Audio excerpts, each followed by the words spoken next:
Welcome to Utkarsh classes students. My name is Sandeep Pawar and आज की class से हम लोग स्टार्ट करने वाले बेसिकली एथिक्स का एक ऐसा कोर्स जो आपके एग्जाम में आने वाले मोस्ट ऑफ द क्वेश्चंस को कवर करने वाला है। इस कोर्स की खास बात ये होने वाली है कि हम लोग एक एक टॉपिक को बहुत बारीकी के साथ में और बहुत अच्छे से डिस्कस करने वाले हैं। I will try bye my side कि मैं आप लोगों को फ्लो चार्ट्स के थ्रू पूरा का पूरा सिलेबस जो है वो कवर करवा दूं, जिससे कि एग्जाम टाइम में जो एक रिवीजन करने वाली प्रॉब्लम होती है हमारी कि कई बार हम लोग जो मोटे मोटे नोट्स होते हैं उनको रिवाइज नहीं कर पाते एग्जाम टाइम पे।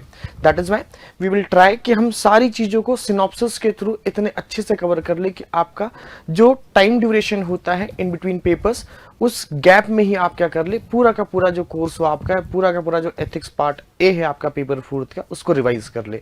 सो चलिए, आज की क्लास बेसिकली इंट्रोडक्टरी क्लास होने वाली है हमारी। इस इंट्रोडक्टरी क्लास में हम लोग क्या पढ़ने वाले हैं, हम लोग बेसिकली कुछ चीज़ों को डिस्कस करने वाले हैं।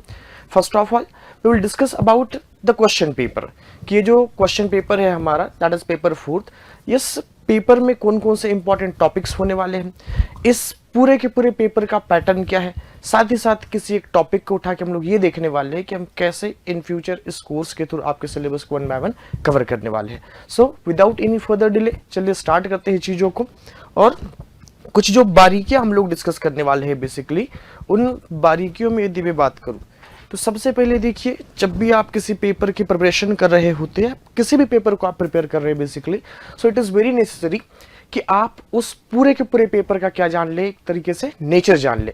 वाई आई एम सेइंग कि ये बहुत नेसेसरी होता है, बहुत ज़रूरी होता है, बिकॉज कई सारे स्टूडेंट्स को एक प्रॉब्लम फेस करनी पड़ती है एंड द प्रॉब्लम इज कि हमें जनरली ऐसा लगता है कि चाहे हिस्ट्री हो, पॉलिटी हो, जोग्राफी हो, एमपी हो, या फिर एथिक्स हो, सोशियोलॉजी हो, आपके सारे पेपर एक जैसे हैं और सारे ही पेपर को प्रिपेयर करने का तरीका भी एक जैसा होगा। बट ट्रस्ट मी, जब तक आप किसी भी सब्जेक्ट के नेचर को नहीं समझते तब तक उस पर्टिकुलर पेपर के साथ में डील कर पाना is quite difficult. That is why मेरा प्रयास ये होता है इनिशियली कि मैं आप लोगों को एक बार नेचर समझाती हूँ, भाई इस पेपर का नेचर क्या है, जिससे कि चीज़ें आपको क्लैरिटी के साथ में समझ में आए। वो जब आप आंसर राइटिंग करें इन पर्टिकुलर पेपर्स के रिगार्डिंग, जैसे सोशियोलॉजी हुआ, एथिक्स होता है आपका, एंटरप्रेन्योरशिप होता है आपका, तो उसी कॉन्टेक्स्ट में आप आंसर राइटिंग करें जिस कॉन्टेक्स्ट में ये पेपर या ये सब्जेक्ट्स क्या करते हैं, डील करते हैं। ऐसा ना हो कि आप हिस्ट्री को भी उसी तरीके से डील करें जिस तरीके से एथिक्स को करते हैं, एथिक्स को उस तरीके से डील करें जिस तरीके से आप ज्योग्राफी को डील करते हैं। तो ध्यान रखिएगा, बहुत ज़रूरी होता है सब्जेक्ट के नेचर को जान पाना। एंड हम लोग हमारी क्लास में थ्रू आउट द क्लासेस यही हमारा प्रयास रहेगा कि एक बार आप इस नेचर को, जो कि हमारे पेपर 4 का नेचर है, अपने माइंड में फिट कर लें। सो चलिए, पहले हम लोग देखते हैं बेसिकली ये जो हमारा क्वेश्चन पेपर है इसका पैटर्न क्या है। तो सबसे पहले मैं बता दूं कि हम लोग जिस पेपर की बात कर रहे हैं इट इज अबाउट पेपर 4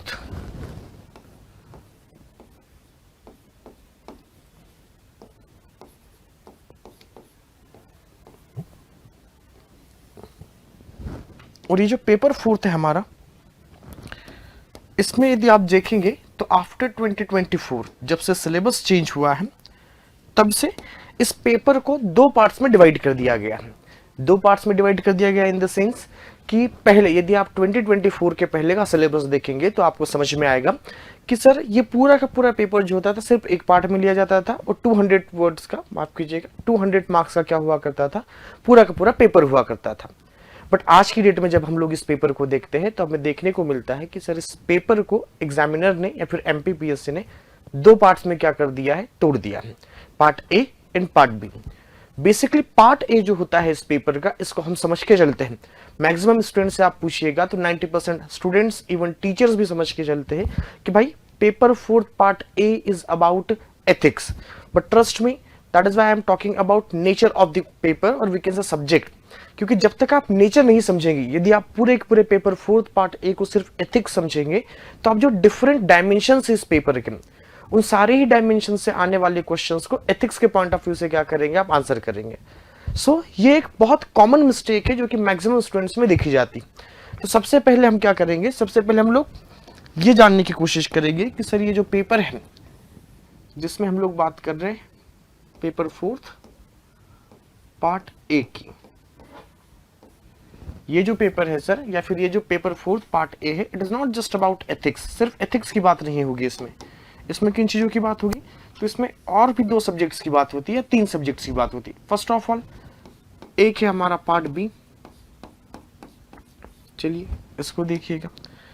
एक मैंने कहा कि एक है पार्ट ए, दूसरा है पार्ट बी। जब हम पार्ट ए की बात करते हैं स्पेशली, तो पार्ट ए, और ध्यान रखिएगा हमारा जो ये कोर्स है, ये जो क्लासेस होने वाली है आप लोग बेसिकली, इसका पर्पस है पार्ट ए को बहुत अच्छे से कवर करना, जिससे कि पार्ट ए में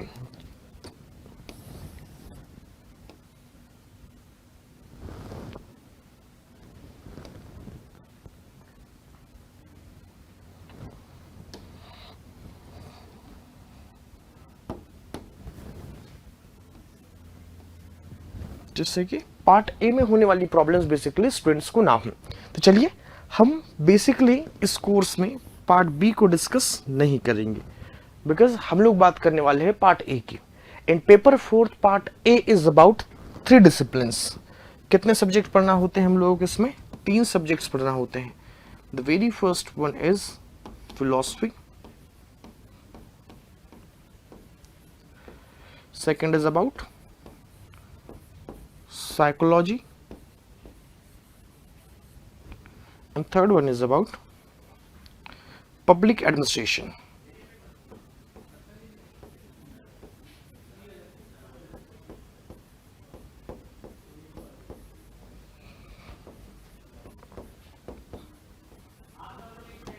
देखिए, अब जैसा कि मैंने आप लोगों से कहा कि हम जनरली इस पेपर को क्या बोल देते हैं? एथिक्स बोल देते हैं। अब इस पेपर के लिए यदि मैं एथिक्स वर्ड यूज करता हूं, या फिर यदि मैं सिर्फ ये समझ के चलता हूं कि भाई पेपर फोर्थ पार्ट ए में मुझे एथिक्स पढ़ना है और सिर्फ एथिक्स पढ़ना है, तो एक बहुत नॉर्मल मिस्टेक क्या हो जाती है मुझसे कि जितने भी सब्जेक्ट्स इसमें अलग अलग दिए हुए हैं, उन सारे सब्जेक्ट्स को मैं एक ही तरीके से क्या करने की कोशिश करता हूं? डील करने की कोशिश करता हूं।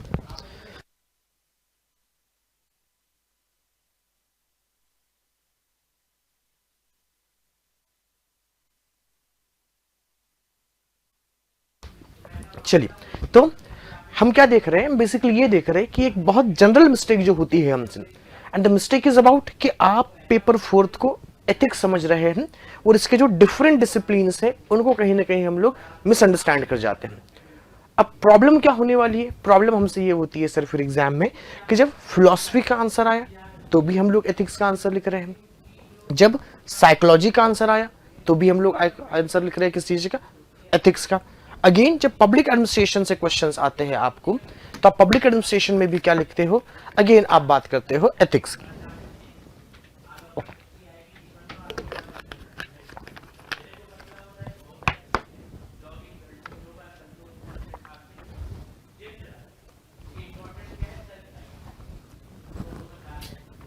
अब यदि आपको लगता है कि सारे ही पेपर्स एक जैसे हैं, तो भाई ऑब्वियस सी बात है इन सारे पेपर्स को एक ही जगह रख देना चाहिए था। बट जैसा कि हम लोग जानते हैं कि एमपीपीएससी ने अपने सिलेबस में बहुत ही क्लियरली ये मेंशन किया हुआ है कि paper fourth part A is about philosophy, psychology and public administration. It is not just about ethics. But एक मिस्टेक जो हम लोग कर रहे हैं कहीं ना कहीं, इससे पेपर फोर्थ पार्ट ए जो है, या फिर 2024 के पहले जो हमारा पेपर फोर्थ हुआ करता था, उसमें मार्किंग बहुत लो होती थी स्टूडेंट्स को। और जनरली यदि आप इस पेपर को बहुत अच्छे से डील करना चाहते हो और समझना चाहते हो, तो ये बहुत ज़रूरी हो जाता है आपके लिए कि आप इस चीज़ को समझे बहुत अच्छे से। क्यों ज़रूरी हो जाता है? क्योंकि जब तक आपके डायमेंशंस क्लियर नहीं होंगे, जब तक आपके डिसिप्लिन क्लियर नहीं होंगे, तब तक आप वो कॉमन मिस्टेक कर रहे हैं जिसमें आप सारी चीज़ों को एक जैसा समझ रहे हैं।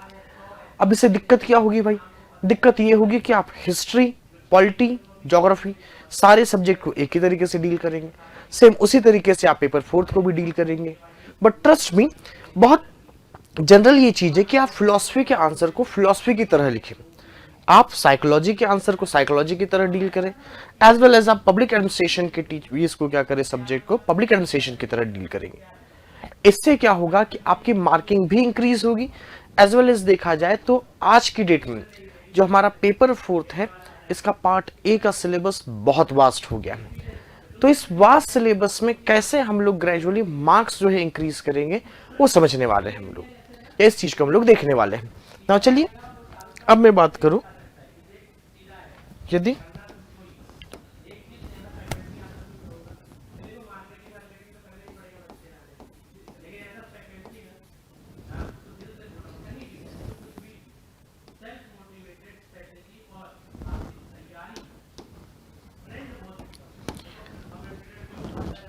पेपर फोर्थ पार्ट है। और पेपर फोर्थ पार्ट ए का पैटर्न क्या है, तो अगेन थोड़ा सा हम लोग कंपैरेटिव स्टडी करेंगे कि जब आप 2024 के पहले देख रहे हैं तो पूरा का पूरा पेपर फोर्थ एक ही है, उसके लिए मार्क्स थे 200 मार्क्स। सिलेबस भी देखेंगे तो कंपैरेटिवली छोटा सिलेबस था, पर जब से ये चेंज हुआ है सिलेबस में हमारे, तब से इस चेंज में देखा गया है कि बहुत वास्ट सिलेबस हो गया है सर। और वास्ट सिलेबस होने के साथ साथ मार्क्स जो हो गए हैं वो हो गए हैं कम हमारे। तो फिर भी यदि मैं वन बाय वन इस पैटर्न की बात करूं आपको, तो देखिए हमारा जो पैटर्न होने वाला है पार्ट ए का, ये होने वाला है 150 मार्क्स का।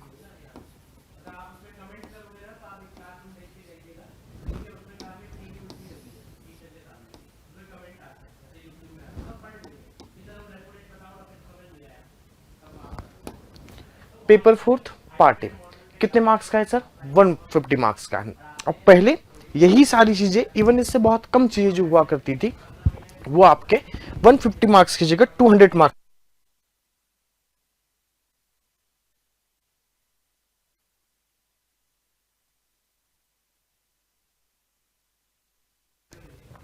बट अब ये जो चेंज हुआ है सर, इसमें 150 मार्क्स हो गए, मार्क्स कम हो गए हैं, बट सिलेबस को देखिएगा तो सिलेबस कंपैरेटिवली क्या हो गया हमारा, बड़ा हो गया है। अब मैं पैटर्न को यदि डिस्कस करूं आपके सामने, तो पैटर्न समझिएगा, पैटर्न कैसे काम करता है इस पेपर का। तो पहली बात तो पूरे सिलेबस को एग्जामिनर ने ब्रेक किया है सर 4 यूनिट में। Unit first,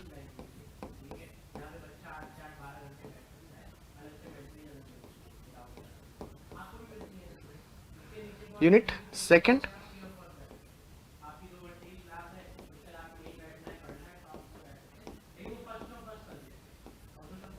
unit third,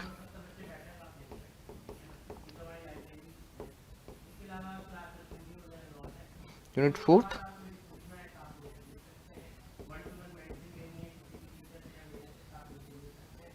unit 5। अब these are the 5 units, but 5 units में जो मार्क्स का क्लासिफिकेशन है वो थोड़ा सा अलग है। कैसा क्लासिफिकेशन दिया हुआ है सर मार्क्स का, तो समझिएगा इस चीज को। पहली बात तो हमारे लिए इनिशियल 4 यूनिट जो है, ये 4 यूनिट बहुत क्रुशियल होने वाली है, और इन 4 यूनिट पे के बेसिस पर ही हमारी 5th यूनिट जो है इससे क्वेश्चन आने वाले हैं आपको। क्योंकि मैं आपको बता दूं कि 5th यूनिट में पूछी जाती है आपसे केस स्टडीज, और ये जो केस स्टडीज हुआ करती है बेसिकली ये बेस्ड होती है आपके अबाउ सिलेबस पे, जो कि यूनिट फर्स्ट, सेकंड, थर्ड और फोर्थ यूनिट है। अब इसमें क्या चीजें हैं सर, तो इनको समझिएगा। देखिए फर्स्ट यूनिट जो है आपकी, चाहे फर्स्ट यूनिट हो, चाहे सेकंड यूनिट हो, चाहे थर्ड या फोर्थ यूनिट हो, ये बेसिकली जो 3 डिसिप्लिन हम लोगों ने प्रीवियसली देखे हैं, philosophy, psychology and public administration, यहां से क्वेश्चंस आने हैं आपको। फिर लास्ट यूनिट जो होने वाली है आपकी 5th यूनिट, सर ये इन्हीं पेपर्स पर या इन्हीं यूनिट्स पर क्या होने वाली है, बेस्ड होने वाली है ना। चलिए अब इसमें समझिए कि सर नंबर ऑफ क्वेश्चंस कितने होने वाले हैं हमारे पास, नंबर ऑफ क्वेश्चंस, ठीक है, नंबर ऑफ क्वेश्चंस। तो देखिए अब नंबर ऑफ क्वेश्चंस किस यूनिट से कितने आएंगे या फिर कितने मार्क्स से कितने यूनिट से क्वेश्चन आएंगे, ये पीएससी ने मेंशन नहीं किया है। क्या मेंशन नहीं किया है पीएससी ने ये मेंशन नहीं किया है कि किस यूनिट से कितने नंबर के क्वेश्चन आएंगे। अगेन यदि आप 2024 के पहले का सिलेबस देखते हैं तो उस सिलेबस में बहुत क्लियरली ये कहा था पीसीएस ने कि हर एक यूनिट से आपके 30 मार्क्स के क्वेश्चन आने हैं। अब यहां पर ऐसा कोई बात है नहीं, तो नंबर ऑफ क्वेश्चंस को हम लोग देखते हैं सर, नंबर ऑफ क्वेश्चंस तो कहीं पर भी डिसाइड नहीं है कि किससे 3 नंबर के क्वेश्चन आएंगे, भाई किससे 40 नंबर क्वेश्चन आएंगे, एज सच कोई डिवीजन नहीं है प्रॉपर। बट जब हम लोग बात कर रहे हैं, जब हम लोग बात करेंगे सर किस तरीके के क्वेश्चन आएंगे, तो सिंपली ध्यान रखिएगा हर एक यूनिट से आपको क्वेश्चन आने वाला है 2 मार्कर क्वेश्चन,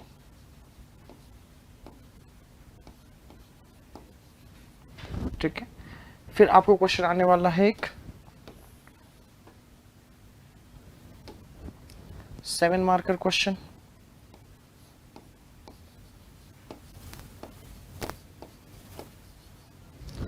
एंड अगेन आपका एक क्वेश्चन आएगा जो कि लास्ट क्वेश्चन होता है बेसिकली हमारे पॉइंट ऑफ व्यू से या सिलेबस के पॉइंट ऑफ व्यू से,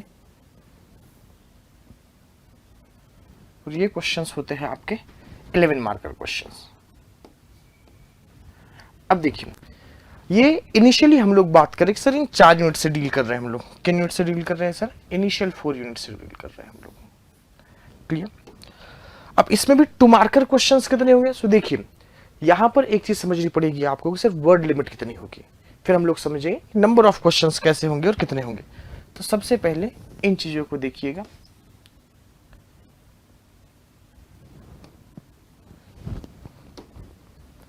सर वर्ड लिमिट कितनी होगी?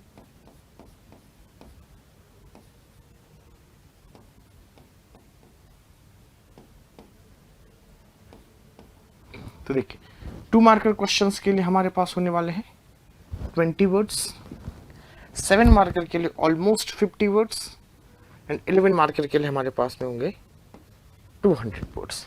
मतलब 20, 50 और 200 शब्दों में आपको क्या करना है, आपको क्वेश्चंस को आंसर करना है। पहले 2 मार्कर क्वेश्चंस है, फिर 7 मार्कर क्वेश्चन है, फिर आपके 11 मार्कर क्वेश्चन है। अब यहाँ पर कई स्टूडेंट्स जो है मिस्टेक कर जाते हैं, बिकॉज जब आप इनिशियल 3 पेपर्स देखते हैं, paper first, paper second, paper third, इन तीनों ही पेपर्स में 11 मार्कर क्वेश्चन की जगह आपको आंसर करने हैं 10 मार्कर क्वेश्चन। जब आप पेपर फोर्थ पर आ रहे हैं तो यहाँ पर चीजें क्या हो जाएगी, थोड़ी सी चेंज हो जाएगी। कैसे चेंज हो जाएगी सर? तो यहाँ पर हम लोग पहले बात करेंगे 11 मार्कर क्वेश्चंस की। 11 marker question in the sense कि जो क्वेश्चन आपको 10 मार्कर में पूछे जा रहे हैं इनिशियल पेपर्स में, सेम क्वेश्चन यहाँ पर पूछा जाएगा आपसे 11 मार्कर के लिए। देन अब ये देखिए सर 2 मार्कर कितने क्वेश्चंस आएंगे? तो 2 मार्कर ऑलमोस्ट क्वेश्चन आने हैं आप लोगों को 18 क्वेश्चंस। कितने क्वेश्चंस आने हैं सर? 18 क्वेश्चन। ठीक है। अब ये जो 18 क्वेश्चंस होंगे आपके, 18 क्वेश्चंस जो होने वाले हैं आपके, ये 18 क्वेश्चन से क्या होगा सर, हमारे एग्जाम में पता चलेगा कि 18 क्वेश्चन बेसिकली 2 मार्कर क्वेश्चन है, जिसमें आपको कितने वर्ड्स लिखना है? दो माफ कीजिएगा 20 वर्ड्स लिखना है आपको। हर एक क्वेश्चन में आपको 20 वर्ड्स लिखना है। एक क्वेश्चन कितने नंबर का होगा सर? 2 मार्कर क्वेश्चन होगा। 18 क्वेश्चंस के साथ साथ आपको जो 7 मार्कर क्वेश्चन होने वाले हैं बेसिकली, ये कितने होने वाले हैं सर? तो 7 मार्कर क्वेश्चन मिलेगा आपको 8 क्वेश्चन। कितने क्वेश्चन होने वाले हैं सर? 8 क्वेश्चन होने वाले हैं। अब ये 8 क्वेश्चन हो गए आपके, माफ कीजिएगा, ये क्वेश्चन होने वाले आपके 16, देन 8 क्वेश्चन होंगे आपके। ठीक है। फिर 8 क्वेश्चन 7 मार्कर रहेंगे सर। फिर हम लोग बात करेंगे 11 मार्कर क्वेश्चंस की। तो 11 मार्कर क्वेश्चंस जो होंगे आपके, ये पूछे जाएंगे आपके 4 क्वेश्चंस। अब देखिएगा जब मार्क्स का आप डिवीजन देख रहे हैं तो आपको समझ में आएगा कि सर ये क्वेश्चन पेपर कुछ अलग तरीके से डील करता है हमारे सिलेबस के साथ में। कैसे अलग तरीके से डील कर रहा है भाई? तो अगेन आप देख पा रहे हैं कि पूरे के पूरे क्वेश्चन पेपर में आपको एक तो बहुत मेजर चेंज क्या दिख रहा है, एक मेजर चेंज दिख रहा है सर 200 वर्ड्स के जो क्वेश्चन आने वाले हैं हमारे, वो 200 वर्ड्स के क्वेश्चन स्पेशली पेपर 4 में जो है कितने मार्क्स के लिए रहने वाले हैं? तो रहने वाले 11 मार्क्स के लिए। अभी अपने आप में बड़ा चेंज है। क्यों बड़ा चेंज है भाई?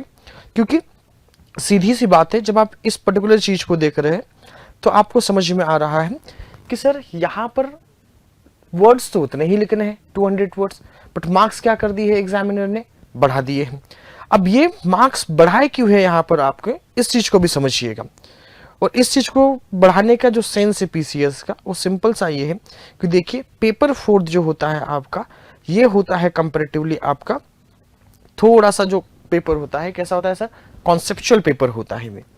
और कंसेप्चुअल पेपर होने की वजह से यहाँ पर क्या होता है, लिखने के लिए हमारे पास में चीजें बहुत होती हैं। वो चीजें बहुत होने के साथ साथ चीजों को कंसाइज करना अपने आप में एक प्रॉब्लम होती है। बट वर्ड लिमिट ज्यादा देने की वजह से, या फिर वर्ड लिमिट कम दी है बट मार्क्स ज्यादा दिया है, इसका सीधा सी है कि बच्चों की अंडरस्टैंडिंग प्रॉपर बिल्ड हो जाए, जिससे कि बच्चे कम चीजों में भी मार्क्स क्या कर सके, ज्यादा गेन कर सके। क्यों? क्योंकि it is all about understanding कि आप कितने अच्छे से किसी चीज को समझ पाए हैं और एग्जाम में आप आंसर कर पा रहे हैं। चलिए, तो सर 2 मार्कर क्वेश्चन 16 आने वाले, 7 मार्कर क्वेश्चन 8 आने वाले, 11 मार्कर क्वेश्चन 4 आने वाले। अब इन क्वेश्चन में यदि आप देखिएगा कि सर ये 2 मार्कर क्वेश्चन है, अब 16 इंटू 2 करता हूं मैं, तो ये टोटल मार्क्स कितने हो जाते हैं इसके लिए? इसके लिए हमारे पास में कि देख लिया हम लोग नंबर ऑफ क्वेश्चन है सर ये, तो टोटल मार्क्स देखिएगा आप, या फिर सिंपली मार्क्स देख रहे हैं हम लोग किसके अकॉर्डिंग? इन क्वेश्चंस के according. Sir 2 marker question 16 questions है, तो ऑलमोस्ट 32 मार्क्स हो जाते हैं। 8 क्वेश्चंस आने वाले हैं सर हम लोगों को, 7 मार्कर, तो ऑलमोस्ट 56 मार्क्स हो जाएंगे आपके, और ये हो जाएंगे आपके 44 मार्क्स। अब एक चीज कम दिख रही होगी आपको सर, बाकी ये 150 तो नहीं होंगे इतने मार्क्स, क्लियर। अब जो लास्ट आपका आता है वो आता है केस स्टडी। अब इसको अलग से ध्यान रखना है आपको। एक क्या पूछी जाएगी सर हम लोगों से, केस स्टडी पूछी जाएगी। ध्यान रखिएगा, ये जो पैटर्न है आपका, ये काम आएगा आपके इनिशियल 4 यूनिट्स में, unit first, unit second, unit third and unit fourth. Case study जो होने वाली है हमारी 5th यूनिट होने वाली है, और एक केस स्टडी पूछी जाएगी आपसे 18 मार्क्स की। तो इसको कर देते हैं हम लोग 18 मार्क्स। तो 32, 18, 50 मार्क्स हो गए आपके, 50, 56 एंड 44। आप देखेंगे तो टोटल नंबर हो जाते हैं आपके 150। टोटल नंबर कितने हो जाते हैं सर, 150 नंबर हो जाते हैं। अब 150 नंबर्स हमारे पास में हो गए हैं, पूरा पेपर का पैटर्न भी समझ में आ गया है। एक जो जनरली बच्चे मिस्टेक कर देते हैं, इनको आपको नहीं करना है सर। यहाँ पर 11 मार्कर क्वेश्चंस होने वाले हैं, ना कि आपके 10 मार्कर क्वेश्चंस। और ये जानना बहुत जरूरी है, क्यों? क्योंकि आप फिर उसी हिसाब से क्या करें, मार्क्स माइंड में सोच के किसी भी क्वेश्चन को डील करें इन फ्यूचर ना। चलिए, ये तो हुआ सर पैटर्न। अब दूसरा क्वेश्चन स्टूडेंट्स के दिमाग में आता है कि ठीक है सर, हमने पहले भी क्लास की हुई है एथिक्स की, हमने पहले भी चीजें को पढ़ा हुआ है, आप हमें क्या अलग देने वाले हैं। सो देखिए, सबसे मेन बात इस चीज को समझिएगा, हम आपको क्या अलग देने वाले हैं। हम आपको ये चीज डिफरेंट देंगे, और मैं इस बात की गारंटी देता हूं आपको कि जितना भी हम लोग पढ़ेंगे, जितना भी हम लोग समझेंगे, जस्ट सपोज कीजिए जितना मैं पढ़ूंगा आप लोगों को, उसमें से almost 90% questions, please remember I am just talking about 90% things, I am not talking about 100%। सारा का सारा जो मैं पढ़ाऊंगा उससे आएगा, ये क्लेम करना अपने आप में कहीं ना कहीं बहुत गलत चीज है। That is why I am saying कि भाई 90% चीजें ऐसी होगी जो कभी ना कभी, कहीं ना कहीं, किसी न किसी वे में हम लोग क्लास में डिस्कस करेंगे। अब कैसे आप इस चीज को मानेंगे, तो सिंपल सी बात है, मैं आपको सजेस्ट करूंगा कि आप एक बार पीवाईक्यूज देखिए। जिस टॉपिक को हम लोग पढ़ रहे हैं, जिस टॉपिक को हम लोग समझ रहे हैं, उस टॉपिक से जो भी पीवाईक्यू आया हुआ है प्रीवियसली, उसको जाके देखिए कि सर ने टॉपिक पढ़ा दिया है, क्या इससे ये पीवाईक्यू हम लोग कर पा रहे हैं। यदि कर पा रहे हैं, दैट मीन्स आपकी डायरेक्शन जो है वो सही है। और PSC is all about direction my friend. इसमें स्पीड नहीं देखी जाती है कि आप कितना पढ़ रहे हो, कितनी देर तक पढ़ रहे हो, या सुनो, इसमें यह देखा जाता है कि आप जो पढ़ रहे हो, क्या वो सही डायरेक्शन में पढ़ रहे हो, क्या इन फ्यूचर एग्जाम में क्वेश्चन आए तो वो क्वेश्चंस आपसे बन जाएंगे। ये जानना बहुत जरूरी होता है। तो ध्यान रखिएगा, एज आई टोल्ड यू कि जो भी हम पढ़ने वाले हैं,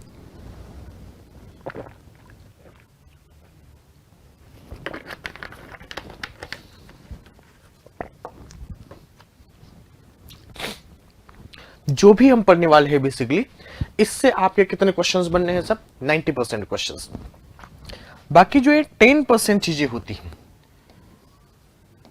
ऐसा बिल्कुल नहीं है कि ये 10% चीजें हम कवर नहीं कर सकते, या फिर मैं पढ़ा नहीं सकता, आप पढ़ नहीं सकते। ऑब्वियसली आप भी पढ़ सकते हैं, मैं भी पढ़ा सकता हूं, बट ये 10% क्वेश्चंस जो होते हैं मेरे दोस्त, ये होते हैं थोड़े से डिफिकल्ट क्वेश्चंस। और इन 10% क्वेश्चंस को कवर करने के लिए आप लोगों को चीजों को बहुत ज्यादा डीपली ऑब्जर्व करना होता है, बहुत ज्यादा डीपली पढ़ना होता है। और कहीं ना कहीं मेरा मानना है कि एग्जाम में सिलेक्शन जो करता है ना आपका, वो ये 90% क्वेश्चंस करते हैं, ना कि 10% क्वेश्चंस। तो आपको फोकस पे करना है, 90% चीजों पे करना है। यदि आप इन 90% चीजों पे अच्छे से फोकस कर पा रहे हैं, इसका मतलब आपका डायरेक्शन क्या है, सही है। तो इन 10% के चक्कर में पड़ के हम लोगों को पेपर के साथ में खिलवाड़ नहीं करना है, अपने साथ के साथ में खिलवाड़ नहीं करना है। अब 90% क्वेश्चंस आएंगे सर हम जो पढ़ने वाले हैं उससे, इसको भी मैं 2 पार्ट्स में डिवाइड कर दूंगा, एंड वी विल ट्राई कि इस 90% जो आप पढ़ेंगे उसमें से ऑलमोस्ट 70% चीजें जैसा आपने पढ़ा, जैसा आपने देखा, हुबहू वैसे आ जाए। 90% इन द सेंस कि जैसे आप सपोज कीजिए कोई टॉपिक पढ़ रहे हो, उस टॉपिक में आपने पढ़ा कि ये, जैसे सपोज कीजिए एक टॉपिक है आपके सिलेबस में इमोशनल इंटेलिजेंस, और यदि आपको क्वेश्चन आता है define emotional intelligence bye Daniel Goldman, तो आई विल ट्राई कि ये चीजें सीधे सीधे आपके नोट्स में लिखी हो, सीधा सीधा हम यहाँ पर बोर्ड पर पढ़ ले, जिससे कि आप एग्जाम में सीधा सीधा यहाँ से चीजों को उठाकर वहां पर क्या कर दे, कॉपी कर दे। बाकी जो 20% क्वेश्चन होंगे स्टूडेंट्स, ध्यान दीजिएगा, ये जो 20% क्वेश्चन होंगे 90%, इन 20% क्वेश्चन को आंसर करने के लिए आपको क्या करना पड़ेगा, आपको थोड़ा सा अपने आप को या अपने कैपेसिटी को, अपनी एबिलिटी को कहना चाहूंगा मैं, थोड़ा सा कहीं ना कहीं एनहांस करना पड़ेगा। Why I am saying so? Because it may be possible कि 20% क्वेश्चंस डायरेक्टली हम लोग कभी डील ना करें, डायरेक्टली कभी ऐसा ना हो कि ये जो 20% क्वेश्चन है आपके नोट्स में लिखे हुए हैं।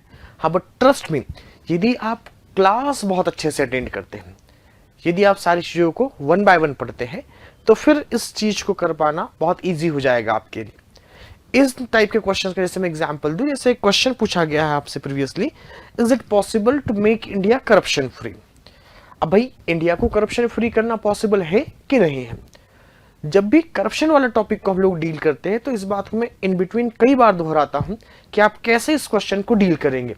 बट हाँ, ये क्वेश्चन ना तो मैं डिक्टेट कराता हूं कभी, ना तो मैं प्रिंटेड नोट्स में देता हूं स्टूडेंट्स को। क्यों नहीं देते हैं सर, फिर आपका क्वेश्चन होगा। तो इसका सिंपल सा मतलब है कि मेरा मानना है, बच्चों को हर एक चीज रटना जरूरी नहीं होता है।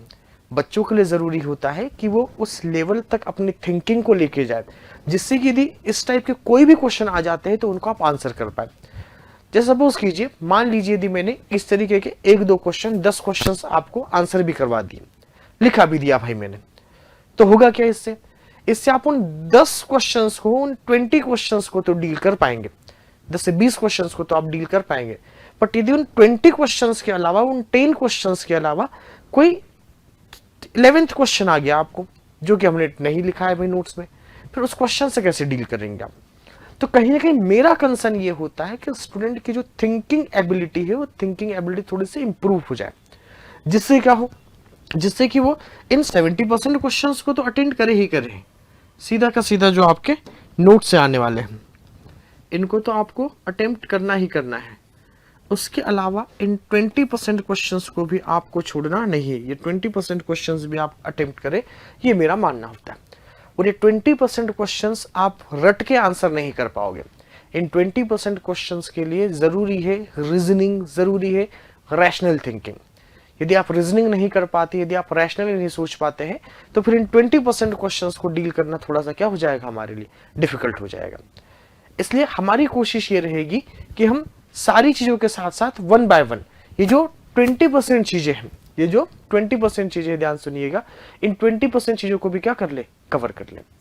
तो आई होप कि आपको समझ में आ गया होगा कि बेसिकली हम जो चीजें पढ़ने वाले हैं वो कैसे और कितनी जरूरी है हमारे लिए। एक और चीज आप लोगों को समझाना चाहूंगा। बेसिकली जब हम बात करते हैं पेपर के नेचर की, किसकी बात करते हैं सर? पेपर के नेचर की। तो ध्यान समझिएगा, एक तो किसी डिसिप्लिन का, किसी पेपर का, किसी सब्जेक्ट का क्या होता है, अपना खुद का एक नेचर होता है। दूसरा एक नेचर है पीएससी का। जब आप इसको यूपीएससी से कंपेयर करेंगे तो जनरली आप जान पाएंगे कि sir UPSC is more conceptual और पीसीएस क्या है, तो पीसीएस इज फैक्चुअल। अब ये जग जाहिर सी बात है कि यूपीएससी कंपैरेटिवली ज्यादा बात करता है कंसेप्ट्स की, पीसीएस जो होता है ये कंपैरेटिवली क्या है सर, फैक्चुअल एग्जाम है। अब बट जब हम लोग डिसिप्लिन की बात करते हैं कि सर हम पेपर 4th में फिलॉसफी की बात करने वाले हैं, हम इस पेपर में हम साइकोलॉजी की बात करने वाले हैं, हम पब्लिक एडमिनिस्ट्रेशन की बात करने वाले हैं, and these disciplines are not a factual discipline we can say. Why? Because ये जो डिसिप्लिन होते हैं, इन डिसिप्लिन को समझने के लिए भी आपको रीजनिंग करते आना बहुत जरूरी है। यदि आप रटने की कोशिश करेंगे तो ट्रस्ट में आप बहुत सारी चीजों को रट नहीं पाएंगे, आप बहुत सारी चीजों को कवर नहीं कर पाएंगे। इसलिए इनको रटने से बेटर हम लोगों की कोशिश रहेगी हम लोग अंडरस्टैंडिंग पर फोकस करें। तो हम किसी चीज को कैसे पढ़ेंगे, ध्यान समझिएगा। बेसिकली ये जानते हुए कि हमारा जो एग्जाम है इसका नेचर क्या है सर, फैक्चुअल है, विल फोकस ऑन कंसेप्ट्स। हम लोग किस पर फोकस करने वाले हैं, हम लोग कंसेप्ट पर फोकस करेंगे। और जब किसी कंसेप्ट को आप समझ जाएंगे तो इसमें ऐड करेंगे हम लोग थोड़े बहुत फैक्ट्स, ठीक है। क्योंकि हमें ये भी पता है कि बिना फैक्ट्स के एमपीपीएससी क्रैक कर पाना is quite impossible.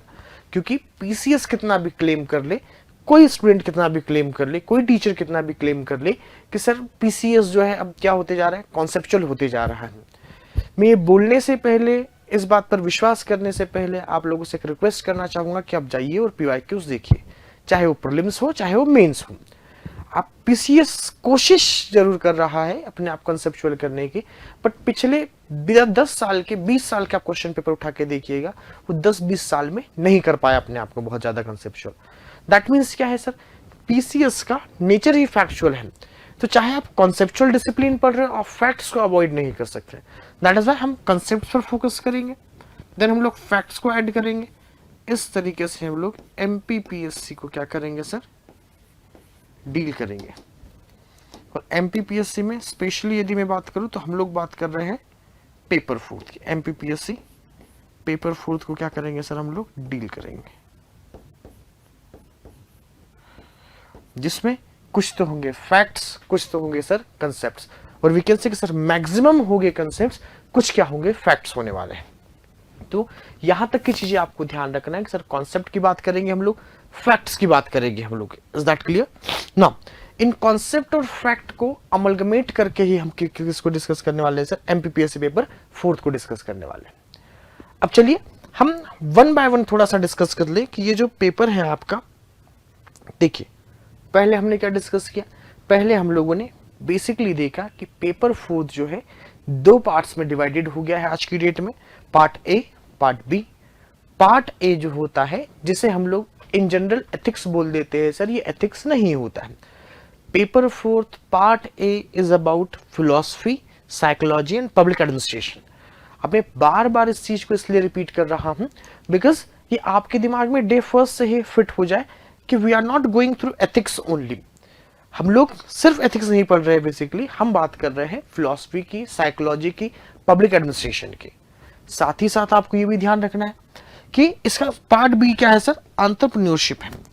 But again जैसा कि मैंने आप लोगों से कहा था कि हम यहाँ पर एंटरप्रेन्योरशिप वाले टॉपिक की बात नहीं करेंगे, एंटरप्रेन्योरशिप वाले सेगमेंट की बात नहीं करने वाले, हम पार्ट ए की बात करने वाले हैं। अब इसके पैटर्न में हमने देखा कि सर एक चीज तो क्या आएगी, एक तो होगा सर कि इसमें होने वाली है 4 यूनिट, दूसरा होने वाला है sir 1 unit fifth. But unit fifth जो है बेसिकली जो 4 यूनिट है आपके उससे थोड़े से डिफरेंट है। किस वे में डिफरेंट है, बिकॉज यहां से सर एक जनरल सिलेबस में जो टॉपिक्स दिए हुए हैं उनसे क्वेश्चंस आएंगे, बट यूनिट फिफ्थ जो होगी वो बेस्ड होगी आपके इन 4 यूनिट्स के ऊपर। इन 4 यूनिट्स में जो कुछ भी चीजें आपने पढ़ी है, जो कुछ भी आपने समझा है, उन पर बेस्ड क्या आने वाली है, आपको केस स्टडीज आने वाली है, और इन केस स्टडीज को आपको सॉल्व करना है। नंबर ऑफ क्वेश्चन की बात करें तो सर 2024 से पहले डिसाइडेड था कि किस पर्टिकुलर यूनिट से कितने नंबर के आपको क्वेश्चन आने वाले हैं, बट 2024 में जो सिलेबस में चेंज हुआ है उसके बाद से ये बता पाना डिफिकल्ट है, क्योंकि पीसीएस से कहीं पर भी ये नहीं लिखा है कि इस यूनिट से इतने नंबर के क्या आने वाले क्वेश्चन आने वाले। हाँ ये जरूर बोल सकते हो कि sir unit fifth which is about case studies, इसके लिए 18 मार्क्स क्या है डिसाइडेड है हमारे पास में, और ये जो 5 यूनिट है इनको मिलाकर क्वेश्चंस कितने मार्क्स के आने वाले हैं, 150 मार्क्स के। फिर हमने डिस्कस किया कि सर 2 मार्कर क्वेश्चंस आने वाले हैं, कुछ 7 मार्कर क्वेश्चन आने वाले हैं, कुछ 11 मार्कर क्वेश्चन आने वाले हैं। और इसको हमने सर्कल इसलिए किया है बिकॉज इनिशियल जो 3 पेपर्स है उनमें ये 11 मार्कर की जगह 10 मार्कर क्वेश्चंस होते हैं, और ये 10 मार्कर को यहाँ पर क्या बना दिया गया है, यहाँ पर बना दिया गया है 11 मार्कर क्वेश्चन। तो आप ये ध्यान रखेंगे सर ये 11 मार्कर क्वेश्चन होने वाला है।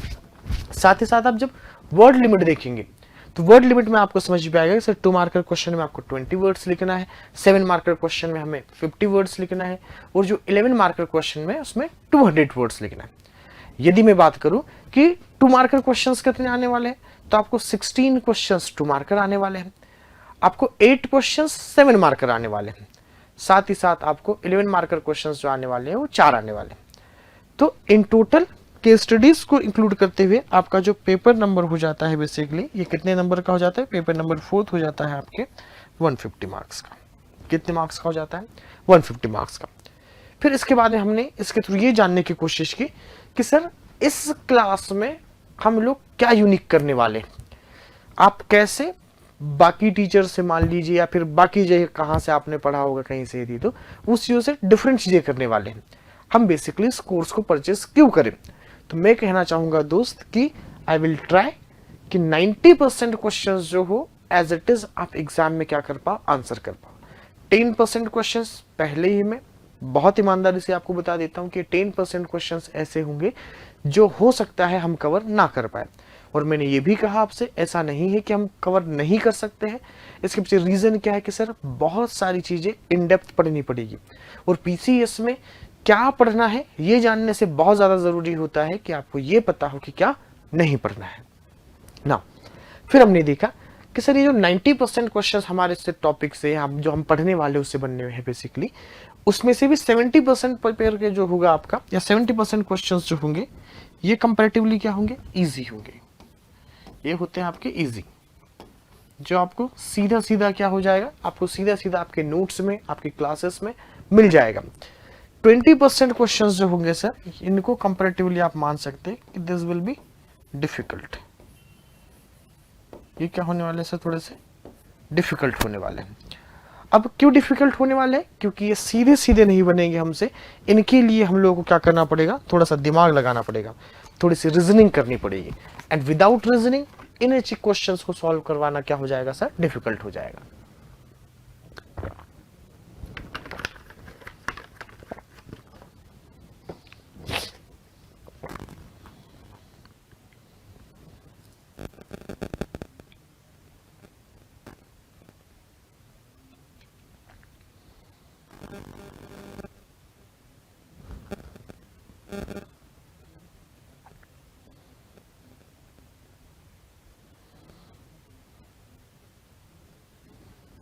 चलिए, तो ये तो हुई सर हमारी चीजें किसके रिगार्डिंग, कि हम कैसे किस चीज को डील करने वाले हैं, हम कैसे पेपर 4 को डील करने वाले हैं।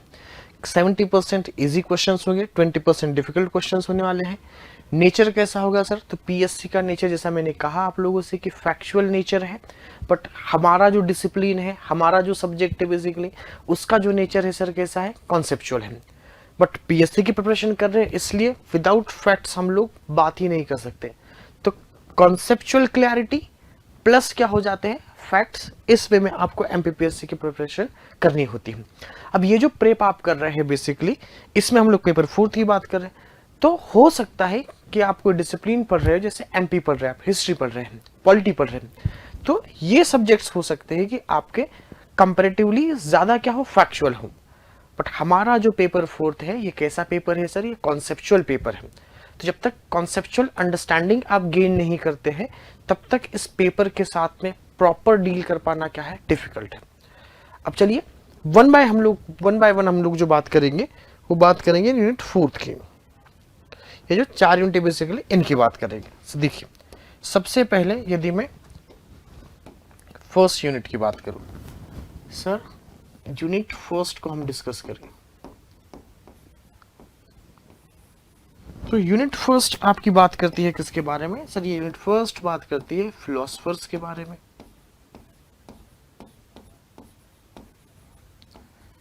ये बात करती है सर सोशल रिफॉर्मर्स के बारे में। किन की बात करेगी, सोशल रिफॉर्मर्स की बात करेगी। ये बात करेगी किन के साथ, ये बात करती है थिंकर्स की। तो यूनिट फर्स्ट में आपको ये 3 चीजें पढ़नी है। 3 चीजें कहने का मतलब ये है कि देखिए, again it is all about understanding. भाई आप सर सिंपली फिलोसफर भी तो लिख सकते हैं सिलेबस में, बट इन्होंने फिलोसफर लिखा है, सोशल रिफॉर्मर लिखा है, देन थिंकर्स लिखा हुआ है। इसका मतलब अगेन आपको हर एक पर्सनैलिटी जो आपके सिलेबस में दी हुई है उसको फिलोसफर की तरह नहीं पढ़ना है। उसमें आपको ये भी पता होना चाहिए कि कौन सोशल रिफॉर्मर है, कौन थिंकर है, और कौन जो है सर क्या है, फिलोसफर है। जैसे जब इंडियन फिलोसफी की हम बात करते हैं, उसमें 9 स्कूल्स ऑफ फिलोसफी को हम लोग डिस्कस करते हैं। तो जो 9 चीजें दी हुई है सर, वो तो क्या है, कोर फिलोसफी है। बट बाकी के कुछ ऐसी भी पर्सनैलिटीज है जो सोशल रिफॉर्मर में आएगी। राजा राम मोहन रॉय ले लीजिए, दयानंद सरस्वती ले लीजिए, दे आर सोशल रिफॉर्मर कि सोसाइटी में रिफॉर्म्स करने के लिए बहुत बड़े बड़े क्या लिए सर, इनिशिएटिव्स लिए। But again there are some thinkers, जैसे यदि हम बात करें औरबिंदो घोष जी की, यदि हम लोग बात करें रविन्द्रनाथ टैगोर जी की, तो ये लोग क्या हुए, ये लोग थिंकर्स हुए सर। इन्होंने सोचा, विचारा, और इन सोच विचार के थ्रू अगेन कोशिश तो क्या करें, सोसाइटी को रिफॉर्म करने की। अब देखिए, थिंकर्स हो, सोशल रिफॉर्मर या फिलोसफर हो, कहीं ना कहीं इनका जो अल्टीमेट एम होता है वो क्या होता है, सोसाइटी को रिफॉर्म करना। बट कोई थिंकर सोशल रिफॉर्मर है या फिर वो फिलोसफर है, ये जान के यदि आप डील करेंगे तो आप उनसे आने वाले क्वेश्चंस को बहुत अच्छे से डील कर पाएंगे। तो ये तो हुई फर्स्ट यूनिट की बात, जिसमें ऑलमोस्ट आपको पढ़ने हैं 28 थिंकर्स। कितनी चीजें पढ़नी है सर आपको? 28। यदि आप काउंट करेंगे तो हो सकता है आपके 28 चीजें ना हो, बट इसमें एक चीज आपके सिलेबस में ऐड हुई है, दैट इज कॉल्ड षड दर्शन।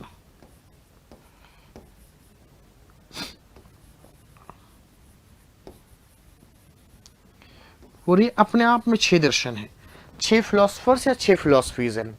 अभी 6 फिलोसफर या 6 फिलोसफीज की हम लोग बात करते हैं, तब जाकर टोटल थिंकर्स कितने हो जाते हैं? 28 थिंकर्स हो जाते हैं।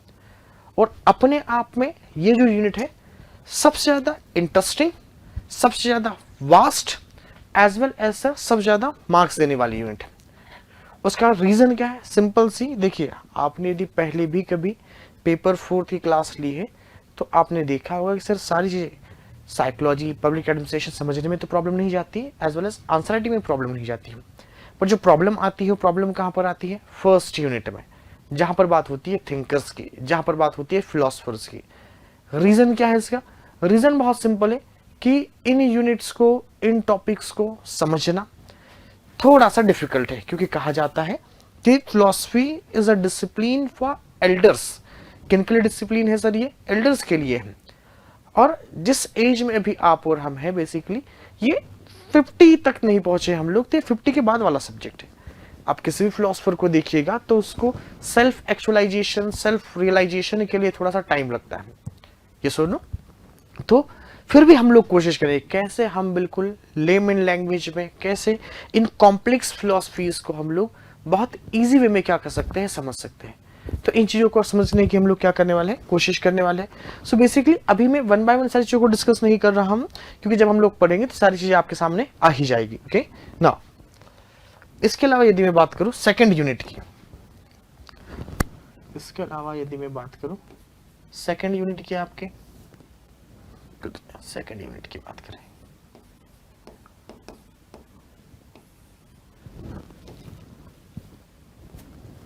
इस सेकेंड यूनिट में क्या मिलने वाला भाई आपको? इसमें मिलने वाली है सर आपको साइकोलॉजी। माफ कीजिएगा, यहां पर आपकी जो चीजें आएगी वो आएगी नेशन बिल्डिंग,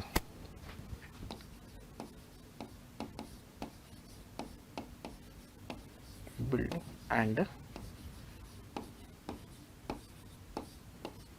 मोरल कंसेप्ट्स की। किस चीज की बात होगी sir? Nation building and moral concepts की। अब बहुत सारी चीजें जो है, पहली बात तो ध्यान रखिएगा, ये जो यूनिट है आपकी पूरी तरीके से न्यू है, बिकॉज ओल्ड सिलेबस में ये यूनिट एडेड नहीं थी, न्यूली एडेड यूनिट है हमारी, जिसमें लिखा हुआ क्या है? लिखा हुआ देखिएगा, पहले इन चीजों को समझना बहुत जरूरी है sir. Unit 2 is about nation building and moral concepts, कि भाई नेशन बिल्डिंग क्या होती है, कैसे कोई भी स्टेट जो है तो बनता है, कौन कौन से ऐसे कॉन्सेप्ट्स होते हैं जो मोरालिटी से रिलेटेड है। हाँ, अब आप बात कर सकते हैं कि सर यहाँ पर आ गया एथिक्स, ये सुनो। और एथिक्स क्या है? तो ethics is nothing out of philosophy. क्यों नहीं? क्योंकि फिलोसफी का ही एक पार्ट क्या होता है सर? एथिक्स होता है। तो अब फिलोसफी तो आपने देखा ही कि हमारे मेन सिलेबस में लिखा हुआ है। तो यहाँ पर हम लोग पढ़ेंगे nation building and moral concepts के बारे में।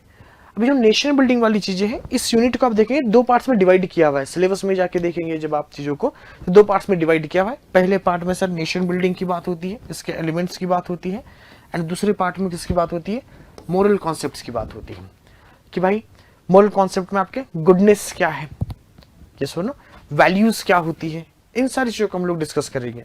फर्स्ट पार्ट में हम क्या देखेंगे? एलिमेंट्स ऑफ नेशन बिल्डिंग क्या होते हैं, नेशन क्या होता है, राष्ट्र क्या होता है, स्टेट क्या होता है, सब नेशन स्टेट क्या होता है, स्टेट नेशन क्या होता है, ये सुनो। तो ये बहुत बेसिक चीजें जो आपके सिलेबस में दिया है।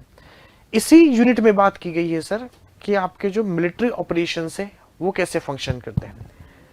इसी में बात की गई है कि कैसे जो चीजें आपके यहाँ पर स्पाई एजेंसीज है वो ऑपरेट करती हैं। तो ऐसे बहुत सारे इंटरेस्टिंग टॉपिक इस यूनिट में आपके दिए हुए हैं। फिर यहीं पर यदि मैं बात करूं कि सर हमारी जो थर्ड यूनिट है, जो हमारी थर्ड यूनिट है, ये थर्ड यूनिट किस चीज के बारे में है? तो हमारी थर्ड यूनिट बेसिकली है, हमारी जो थर्ड यूनिट होने वाली है ये होने वाली है ह्यूमन साइकोलॉजी या साइकोलॉजी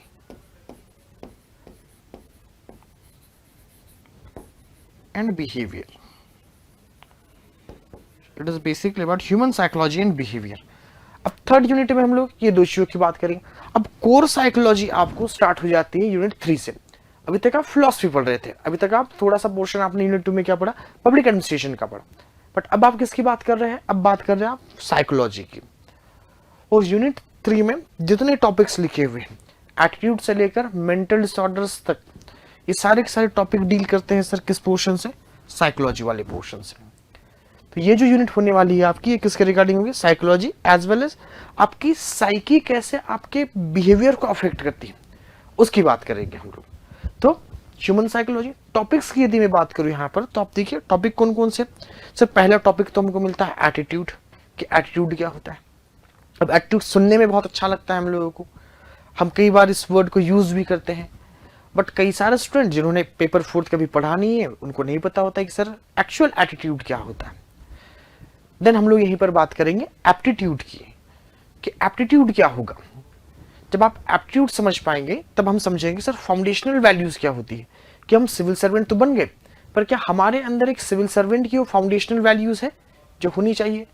क्या हम बेसिकली यूं कहूं कि सिविल सर्वेंट बनने लायक है कि नहीं, एक सिविल सर्वेंट का एप्टीट्यूड हमारे अंदर है कि नहीं है। फिर हम लोग बात करेंगे sir one of the most prominent और we can say important topic in terms of personal life as well as professional life, emotional intelligence. Emotional intelligence क्या होता है? अब इमोशनल इंटेलिजेंस की यदि मैं बात करूं, तो इमोशनल इंटेलिजेंस इज अबाउट कि आप अपने इमोशंस को कैसे आप इंटेलिजेंस के थ्रू क्या करते हैं, मैनेज करते हैं। बहुत इंपॉर्टेंट टॉपिक और बहुत इंटरेस्टिंग टॉपिक। थर्ड हम लोग या फोर्थ हम लोग बात करेंगे सर इंडिविजुअल डिफरेंसेस की। अब जैसा कि हम लोग एक लाइन यूज करते हैं कि हर एक इंडिविजुअल जो होता है वो यूनिक होता है, चाहे आप किसी भी कास्ट से, रेस से, कंट्री से बिलोंग करते हो, आप अपने जैसा दूसरा कोई ढूंढ ही नहीं पाएंगे। Why? Because every individual is unique. यदि मैं फोर्थ टॉपिक की बात करूं, और एज अ पीसीएस एस्पिरेंट आज की डेट में आपके लिए सबसे इंपॉर्टेंट टॉपिक है। क्यों भाई? क्योंकि ये टॉपिक बात करता है मेंटल डिसऑर्डर एंड साइकोथेरेपी की।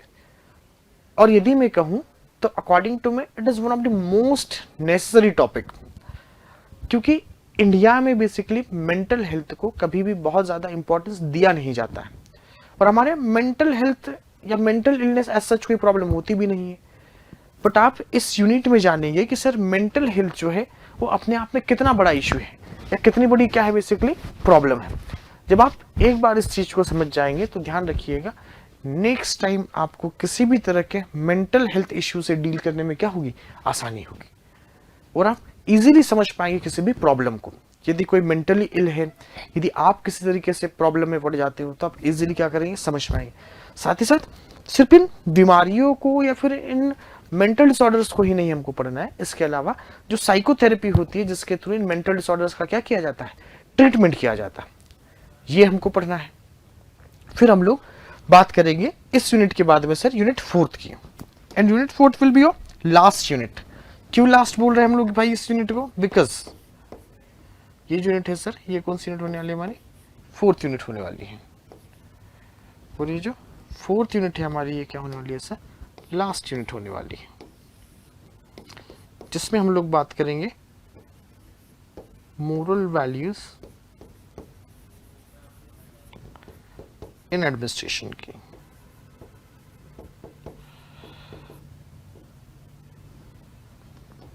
इन एडमिनिस्ट्रेशन की। अब देखिए 3 डिसिप्लिन की हम लोग बात कर रहे थे, उसमें एक डिसिप्लिन हमारा बचा हुआ था बिकॉज फिलोसफी और साइकोलॉजी प्रीवियसली आ गया है यहाँ पे। एक बचा हुआ था सर एडमिनिस्ट्रेशन, पब्लिक एडमिनिस्ट्रेशन। तो पब्लिक एडमिनिस्ट्रेशन डायरेक्टली आपको जो मिलता है वो मिलता है आपकी यूनिट नंबर 4th में, जहां पर अगेन मल्टीपल टॉपिक्स दिए हुए हैं, और ये जो मल्टीपल टॉपिक्स है बेसिकली ये मल्टीपल टॉपिक्स रिलेटेड है सर किससे? पब्लिक एडमिनिस्ट्रेशन से। अब आप ये भी कह सकते हैं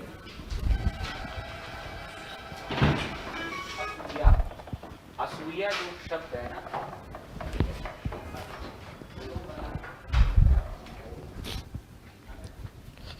अब आप ये भी कह सकते हैं कि ये जो पूरे की पूरी आपकी यूनिट है, यूनिट 4, इट इज़ अबाउट कि ये तीनों ही जो डिसिप्लिन है आपके, उनका एक अमलगमेशन है।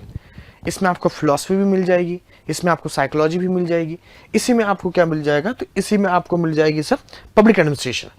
अब ये सारी चीज़ जब आप पढ़ लेते हैं one by one, unit first, unit second, unit third and unit fourth, तब इन सिलेबस में जो आपने पढ़ा है या इन यूनिट्स में आपने जो पढ़ा है, इस पर बेस्ड पूछा जाएगा आपसे यूनिट फिफ्थ। और यूनिट फिफ्थ बेसिकली होने वाली है केस स्टडी के बारे में। ये किसके बारे में होने वाली है सर? केस स्टडी के बारे में होने वाली है। तो चलिए, आज की क्लास बेसिकली हमारी एक इंट्रोडक्टरी क्लास थी, और इस इंट्रोडक्टरी क्लास में हमने क्या जाना, इस इंट्रोडक्टरी क्लास में हमने सर बहुत सारी इंपॉर्टेंट चीजें जान ली है। आज सिलेबस से लेकर के, पैटर्न से लेकर के, पेपर का नेचर कैसा होगा, यानी कई सारी चीज़ों को क्या किया हम लोगों ने डिस्कस किया, और वन बाय वन मैंने आपको शॉर्टकट में बता दिया, बिकॉज ये यूनिट, ये सिलेबस हम कई बार देख चुके होते हैं, कई बार हमारे सामने होगा, ठीक है। और इन बिटवीन हम लोग जब इस कोर्स के दौरान इन टॉपिक्स को कवर करेंगे तो वहां पर भी मैं मल्टीपल टाइम्स आपको सिलेबस दिखाते चलूंगा।